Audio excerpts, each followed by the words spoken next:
sério. Polêmica no ar. Mas presta atenção primeiro a esse vídeo aqui. Cansei. Te dou do bom e do melhor na cama, mas quem aparece na coluna social é a outra. Sou jogadora cara, Ferete. Não sirvo pra ficar no banco de reserva, não.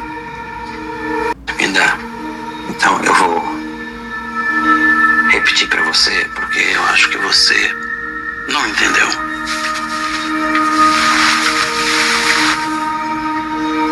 A coisa mais importante na minha vida é a Zenilda. Depois vem os meus filhos. E depois vem a fundação. Aí vem você. Meus amores, isso se chama dependência emocional. E aí vocês vão dizer mais uma vez, vem você com esse papinho. Porque aqui nos meus perfis eu agora falo sobre isso. Sobre dependência emocional, reconstruir-se, maternidade solo, amor próprio, vida com propósito, prisões emocionais. Sabe por quê? Porque antes eu tinha vergonha de falar. Eu postava uma coisa e vivia outra. Mas hoje eu entendi que a minha vida tem propósito, que a minha vida faz sentido e que eu posso sim falar dela sem problema nenhum.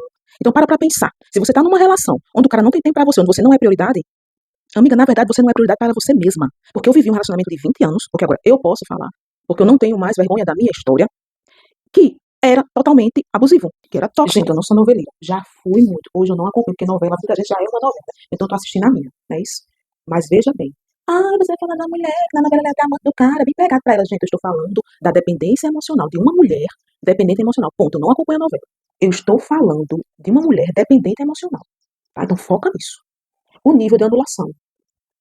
O nível de desinteresse pela vida própria. Né? Para poder fazer o melhor pelo outro. Sanar as carências emocionais, físicas, materiais, espirituais. Como se fosse a salvadora da pátria, a salvadora da pátria.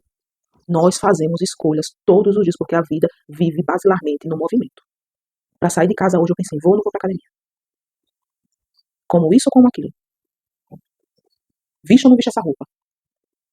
Escolhas. E nós temos que arcar com o ônus e o bônus das escolhas. Quando somos menores de idade, papai e mamãe que se responsabilizam. Né? Crianças, adolescentes. Quando passamos e chegamos à maioridade, existe uma palavrinha linda, maravilhosa, chamada autorresponsabilidade. Então, essa é a vida adulta. Bem-vinda à vida adulta.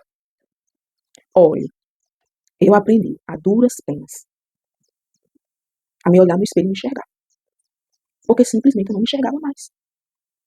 E isso é pouquinho, e isso é diário, e isso vira hábito. A ponto de você ficar naquela zona de conforto, porque você não sabe fazer outra coisa. Você não sabe gostar de outra coisa que ele não gosta. Você não sabe fazer outra coisa diferente do que ele pede pra você fazer, porque você vira uma marionete na mão do manipulador, entende? Você vira um objeto de manobra pra satisfação do outro. Então para pra pensar, isso é sadio? Isso é uma relação sadia? Não é, amada. Não é. Porque você tem um propósito, você tem uma identidade, você tem uma missão a cumprir nesse lugar. E não é, literalmente não é, servir de pano de chão pra ninguém.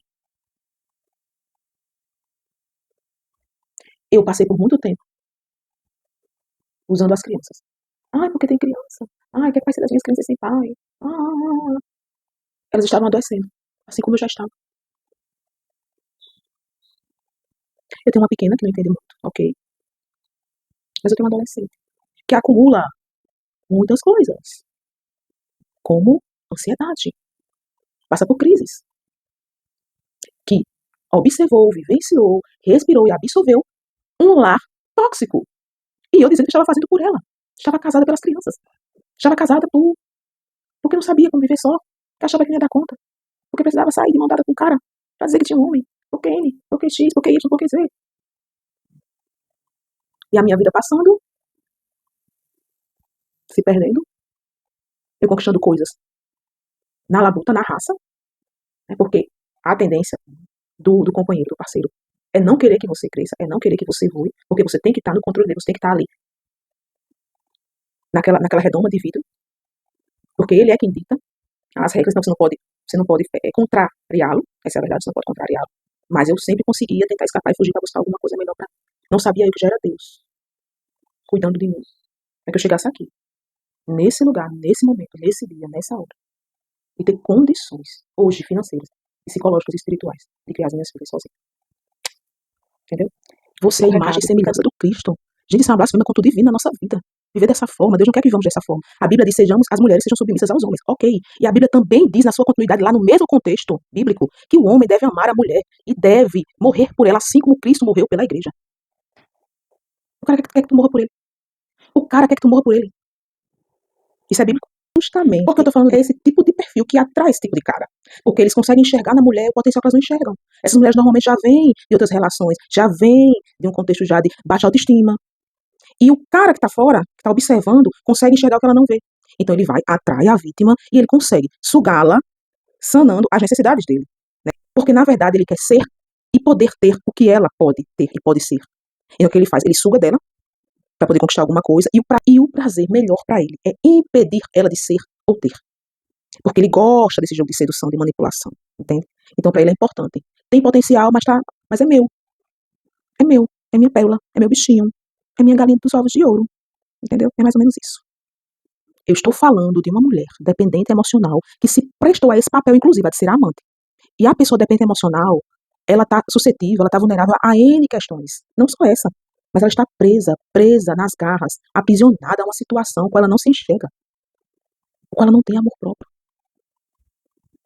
E ela vive para agradar ao outro, para ser melhor a cada dia para o outro. Aí eu lhe pergunto, o cara quer se divorciar? Não. Ele está tentando a reconstrução, a restauração da família. E você pode dizer que lindo. Eu nem acho. Sacanagem, né? Sacanagem com ela, sacanagem comigo, sacanagem com todas as outras que passarem pela vida dele. Pronto, falei. Sei o que é que vai dar minha advogada aqui. Se garanta. É isso. Me segue aí pra mais. Beijo, falei, pronto.